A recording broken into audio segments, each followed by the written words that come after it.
interested in public education could really demand more of public officials, right? So we could see how our schools are doing and then ask our state and legislature to take action, because the belief is that public education is the great equalizer, right? This is what gets our population going. And I was a first-generation college student, and if it would not have been for public education, I wouldn't be where I am today. And I think there's a lot of people like that in our community. And so we have to pay attention to public education. And so when we come to a school like Carnegie Vanguard, we see this beautiful place, but moreover, we see the excellence and the high academic performance. And in a sense, that's what we all want out of public education. We want that great school, the great staff. We want, principals like Mr. Moss on a good day. And we want things to really work well for our students so that they can get ahead. And so we do these rankings to see who is doing well and who do we need to demand more of, and who do we need to go after at the state legislative level to say, why aren't you paying attention to public education? Because we need to pay attention to public education. Overall, in the state of Texas, when we look at our rankings and we look at the performance of schools, we see the impact of the pandemic. The pandemic had this really huge impact on schools. There's a lot of learning loss going on. We saw some schools that did pretty well, but we saw the majority of schools sort of fall behind. We still see that impact today as we look at the rankings. Since we started this in 2005, we saw slow progress, especially amongst families of low-income kids and low-income kids coming from families that were not making as much money as others. And we saw a slow academic progress, every year a little bit better. This was the first year that we didn't see that progress in children from low-income families. We saw a plateau in some cases. In some areas, we saw a decrease. But for us, this is the real thing that is really distressing in a way, right? After slow progress, we're not doing as well as we wanted to do. Moreover, when we look at the reasons for this, I think two things: the pandemic, but secondly, the inaction on the part of a state legislature. In light of the pandemic, our state legislature had a surplus of $33 billion. None of it went to public education. Teacher raises did not happen. So a lot of things that they should have been paying attention to as they look to the future of Texas, they were sort of leaving this all behind. And so I think that when we look at the performance of our schools, we can blame it on the pandemic, but we also have to talk to our state legislature and say, why aren't you doing the things that you need to do? I think that's really, really important. If we were giving the state of Texas a grade, since we're giving schools a grade, if we were giving the state of Texas a grade on overall schools, the overall quality of schools in Texas would rate about a C. And for a state where 1 out of every 10 children born in America, 10% of all the kids born in America, born in the state of Texas, we have the second largest number of public school students in the entire country. For a state to get a C for that great big part of America, I think that's a red flag for us. We need to be doing more to demand of our state. I think when we talk about teachers, our state has refused to, or at least to put on hold, investing in teachers. And I think that's an important part of the success here. When you get a C, you better start investing in your teachers. You better start investing in pre-K. You better start investing in good leaders. And those are the things that Texas is not doing. Total enrollment of public school kids in the state of Texas is 5 million. There are 5 million children in our public schools. That's more students than in 21 states combined total.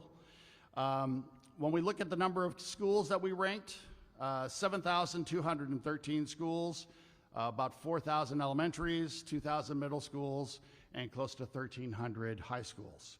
When we look specifically at demographics, in Houston, 70% of the students in the greater Houston area are coming from low-income families. When we look at language, original language, 21% of students attending public schools in the Houston area are emergent bilingual or English language learners. When we look at children who are immigrants or children of immigrants, we're talking about 50% of our children. Many of you here today are children of immigrants. And I think that when we look at our state, we need to pay attention to this idea. If in Houston, 50% of our kids are children of immigrants or immigrants themselves, if we look across the state, a third of all of our children are immigrants or children of immigrants. And then we have a state that's paying attention to how do we demoralize and how do we weaponize and villainize immigrants. I think we need to stop doing that and look to our future, because this is not something that as a state we should probably be doing. One of the things that we also do is we do gold ribbon schools. And gold ribbon schools are high-performing, high-poverty schools, schools that get an A or a B, but when we look at their student population, over 75% are coming from low-income families. Last year, when we did the rankings, there were 72 of those schools in Houston. This year, only 51. And this is something that we're seeing all across the state, where there's this drop in the number of gold ribbon schools, and it's something that we have to reverse. When we look specifically at Houston in terms of enrollment, 1/4 of all the children in public schools in the state of Texas are in the greater Houston area. If we add Dallas to that, that's half of all the school children in Texas either go to school in Houston or in Dallas. And when we look at the rankings overall, 10% of the schools in the greater Houston area did get an A, 22% got a B, 31% got a C, 27% a D, and 10% an F. And so we look at these schools and we think, how do we do better? Houston, when we compare it to the rest of the state, we know that Houston historically, and especially Houston ISD, have been top performers, right? So when we compare against other cities, Houston is usually one of the places that we look to for innovation and things going right. That has dropped this year. And we see Dallas doing a little bit better, and no one in Houston likes it when Dallas is doing better. But the number one place in the state, the place that really is sort of doing way better than everyone else, is the Rio Grande Valley. And here we have the highest level of poverty, the highest number of low-income kids, yet they continue to excel. They also have the highest level of teacher retention. And so we see a lot of things going right in the Rio Grande Valley that should really serve as an example for us in terms of what we really need to be doing. So the call to action that we have around this is that pay attention to the pandemic, pay attention to what this Texas legislature is doing. Our state should really be focusing on that 70% in Houston, the 2/3 across the state that are coming from low-income families. We have a group of very bright kids in Houston. We have a group of very bright kids in our state, and we're not doing the things necessary. The state is not doing the things necessary to make sure that those kids are successful. When we compare this year to last year, we have over 100,000 new children that are low-income kids. This is an area that's growing in our state, and we have to be paying attention to it. Another thing that we noticed, a trend that we noticed, is that there are increasing numbers of homeless children in our state. We're certainly seeing that at the elementary level in numbers that we hadn't really seen before. So it's something that we really need to pay attention to. The other thing that I always like to talk about, especially since we have students here, is the importance of engagement. And we want parents to be engaged not only at the school level, but at the legislative level. And we have a lot of parents engaged in Houston. And while Mike Miles is not here, he knows that a lot of the engagement is engaged against him. But I think at one level, Superintendent Miles understands that any level of engagement means that people are active, people are paying attention, people are caring, and that's very, very important. I think the other level of engagement that I'm going to ask of you guys is to make sure that as you become of age that you vote. When we look across the state of Texas, there are two groups that historically undervote in our state: young people and Latinos. And you guys represent, at the very least, young people, groups that aren't voting in the same numbers at the same levels as young people are doing in other states. And if you don't vote, and I hear a lot of times, well, you know, I don't really like any of the candidates, I'm not interested in politics. If you don't vote, it's old white guys in Waco that are going to be deciding for you what happens. And so you need to vote. You need to be doing the things possible so that schools, public education are getting the money. I think that's a real important thing for us. Let's go right to our schools and to see who's doing well within our schools. And so every year when we do this, we have a number of press conferences to focus on who are the top performers. So I'm going to go first to high schools with the top high schools in our area. And we have the #1 school of each here. So in high schools, the #5 high school in the greater Houston area, Challenge Early College High School, Houston ISD. You can do polite applause, guys, that's okay. The #4 high school, also from HISD, Eastwood Academy. The #3 high school in the greater Houston area, from Alief ISD, Alief Early College High School. The #2 high school is also in Houston ISD. It's the Young Women's College Prep Academy. They're #2. And I'll say this about Young Women's Prep. When we look across the state, we see these Young Women's Prep high schools that are all doing very well. The top schools in Austin, in San Antonio, in Dallas. So they're doing very, very well. We know that single-sex learning for women is fantastic. The #1 high school in the greater Houston area, Carnegie Vanguard.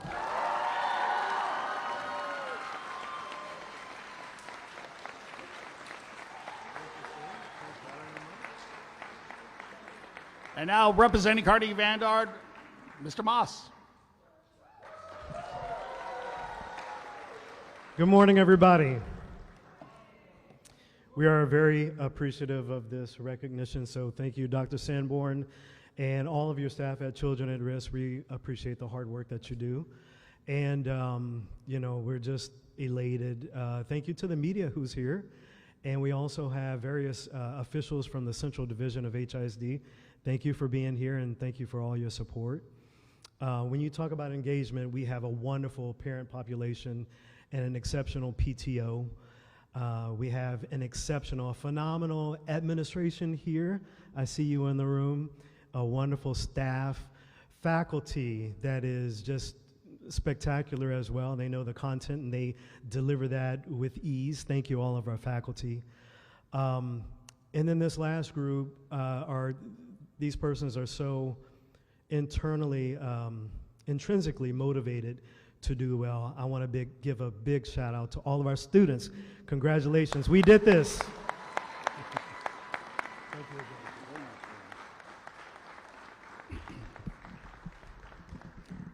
How long you been with Carnegie, Ramon? This is my 20th year. 20 years, wow. And you still look like you're like 25 years old, so. Yeah, he needs, yeah, exactly. Let's go to the top middle schools in the greater Houston area. From Katy ISD, #5, Beckendorf Junior High School. #4 from Houston ISD, Briar Meadow Charter. #3 from Spring Branch ISD, Cornerstone Academy.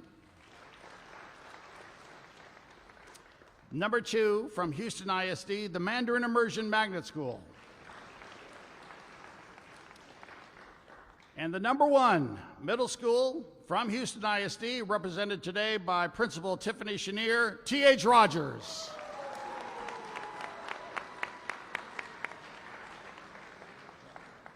Tiffany, say a few words. Good morning. What an exciting moment and event. And there are some former T.H. Rogers Rams in the audience. Kudos to you. I just want to start by saying I am very, very honored and humbled to accept this award on behalf of our incredible T.H. Rogers School community. A big thank you to you, Dr. Sanborn, and Children at Risk, for taking the time to recognize and to rank schools, all with the goal in mind to improve outcomes for students throughout our state. This is not about me, though I am the one accepting. This is about our incredible, amazing teachers, faculty, and staff, our administrative team, and our T.H. Rogers Rams. I am also in very good company, so congratulations to the other schools in the area that have earned high rankings. Thank you, thank you, thank you.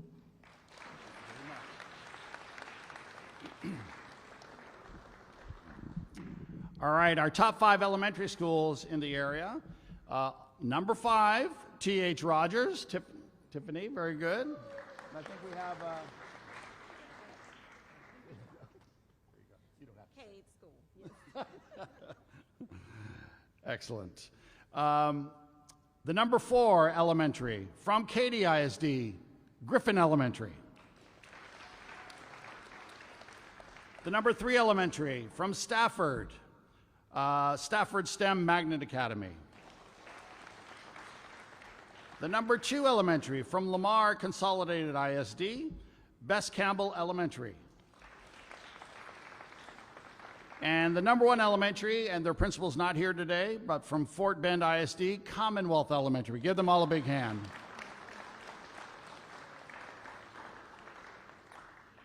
I want to talk now about our gold ribbon schools. A number of years ago, we decided that we would do a special category for gold ribbon schools because every educator here today knows that the toughest job in public education is taking a school of majority low-income kids and then making them successful, really making sure that you could pave a road, pave a way to success for every single one of those kids.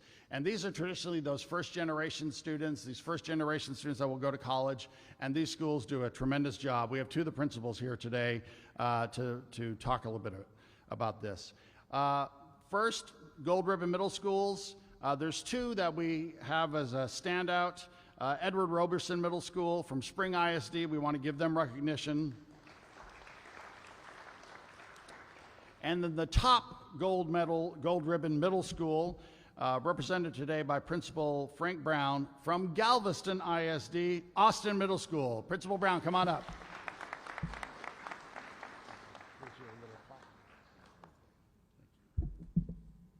Just like everyone else, I'd like to say thank you for this great recognition on behalf of Austin Middle School. Again, like she said, it's not about us, it's about the hard work and dedication of our staff and our students. And one of my philosophies is what happens in the classroom matters most. And so this is a payoff for what hard work will do. So congratulations to Austin Middle School and our great district, Galveston ISD. Thank you. Frank, what's the percentage of low-income kids that you have within your school, within Austin? It's right about 75% of low socioeconomic students at our campuses. Yeah, yes. you still made an A or B, which is Yeah, fantastic. thank you. Thank you very much. All right, appreciate it. Congratulations,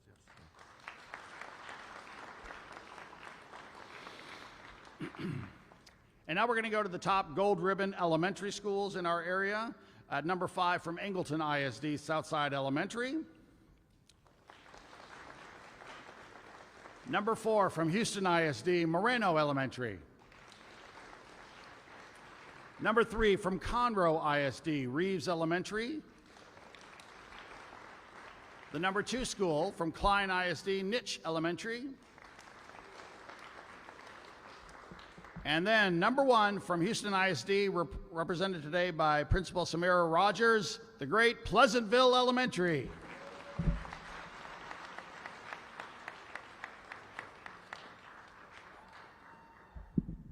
Probably the shortest one, sorry. Very, very grateful to be here. Thank you to Houston at Risk. We are a small but mighty elementary school located in East Houston, and I have to give all the credit really to my team, my teachers, my staff, my students. We are truly a school family, and that energy is exuded by the performance of our students. We plan to continue to work hard and continue to exceed the expectations. Would also like to give great thanks to the Central Division of Houston ISD for all of their support as we move forward and continue to try to do the best that we absolutely can at the hidden gem of the East, Pleasantville Elementary. Thank you. Thank you very much. All right. I thought for a few words we'd bring up Kristen Hull. She's the Chief Academic Officer for Houston ISD. And please give a big warm welcome to Chief Hull.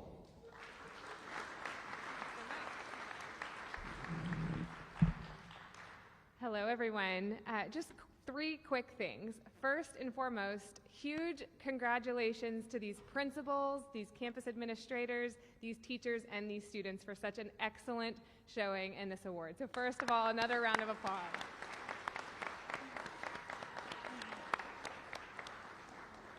We ask a lot of them every day in and out, and they continue to exceed expectations, and it's a very exciting thing to see when we show up at these campuses. The second thing I'll say is these types of rankings and awards, they really show that across HISD overall, when we're looking at last year's data, it stresses the importance of the fact that we still need to focus on quality instruction for all schools at HISD. So these are great exemplars, but across the board, that's what we need to be focusing on in our schools.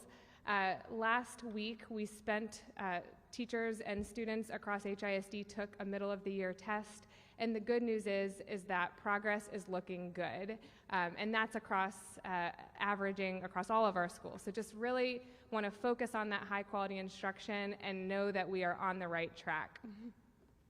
And then the last point I want to share is HISD is an open enrollment district, and so regardless of where you live, many families have the option to apply to schools all over HISD. That application process opened on Thursday the 18th. It's open until February 23rd, and so for parents to know, they have the option, if their students are eligible, to attend many of these great campuses across the district. So we just want to share that for parents out there listening, and again, congratulations one more time on the great success.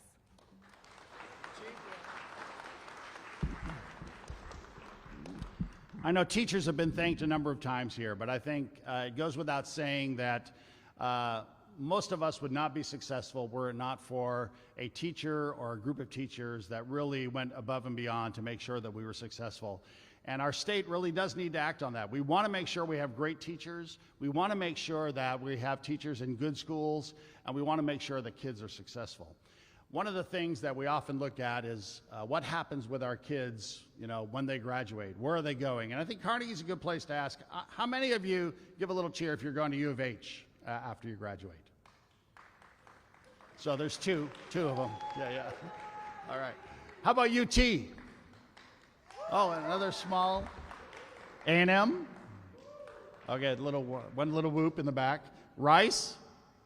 Oh yeah, that's just crickets on Rice. Ivy League? All right, a couple. All right. I'm obviously missing some. California, anyone going to California in general? A couple of you, right? So, all right. And some of you don't know because you're juniors, sophomores, or freshmen. Very good. Thank you guys very much, and congratulations to Carnegie Vanguard being number one.